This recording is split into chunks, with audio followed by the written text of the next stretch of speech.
کراچی کا بڑا ہسپتال جہاں انسانی جانوں کا تحفظ کیا جاتا ہے، وہ انسانی جانوں کے تحفظ کرنے والی زندہ لاشیں آج شدید سراپا احتجاج رہیں۔ یہ زندہ لاشیں سرکاری ملازم ہیں اور بلدیہ عظمیٰ کراچی کی ملازم ہونا ان کا گناہ بن چکا ہے۔ ان کو گزشتہ سال سے بڑھی ہوئی تنخواہیں نہ تو ادا کی جا رہی ہیں، نہ ان کی مراد ان کو فراہم کی جا رہی ہے، جس پر آج یہ سراپا احتجاج ہے اور شدید نعرے بازی بھی کرتی رہیں۔ سنیے انہی کی زبانیں۔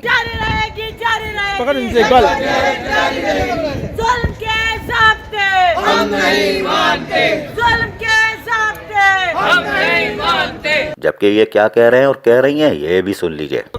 20,000 روپے کے اندر ہم اپنا گھر کیسے چلائیں؟ کرائے کا مکان ہے، گیس، بجلی، سارے معاملات ہیں، بچوں کی فیس ہیں، دنیا بھر کی چیزیں ہیں، ہم نہیں چلا پا رہے اپنا گھر۔ اللہ کا واسطہ ہم لوگوں کو موت کے منہ نہیں اتارو۔ ان کے 15% جو اضافہ ہوا تھا 2018 میں، وہ اب تک ہمیں ہماری تنخواہوں میں نہیں لگایا گیا۔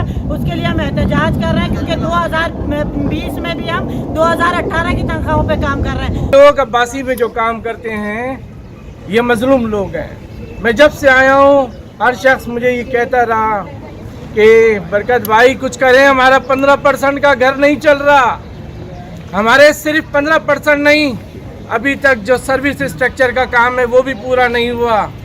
جو لوگ طاقتور تھے، جو ایکشن کمیٹی بنا کر بیٹھے تھے یہاں پر، انہوں نے اپنے کام کرا لیے۔ عباسی شہید اسپتال کے پیرامیڈیکل اسٹاف جہاں شدید مالی بحران کا شکار ہے، وہیں متعدد مظاہرے کر چکے ہیں، لیکن بلدیہ عظمیٰ کراچی کی ٹھنڈی عمارت میں بیٹھے ہوئے mayor, deputy mayor, metropolitan commissioner کے جوں نہیں رینگتی۔ بعد ازاں ڈائریکٹر عبدالجبار بھٹی نے مظاہرین سے ملاقات کی اور ان سے کہا کہ اپنے مسائل تحریری طور پر لکھ کے دیں جو اعلیٰ حکام تک وہ پہنچائیں گے۔ یہ بھی ایک اچھی خبر ہے، لیکن ہوگا کچھ نہیں۔ آج بلدیہ عظمیٰ کراچی کے 13,383 افسران و ملازمین دامن اٹھا کے بد دعائیں دے رہے ہیں، لیکن اس کا اثر نہیں ہو رہا کیونکہ ہمارے ادارے خاموش ہیں۔ ادارے اگر حرکت میں ہوتے تو آج یہ جسموں میں جان ڈالنے والے خود زندہ لاشیں نہیں ہوتی۔ عزیز عارف، KBS بلدیاتی نیوز کراچی۔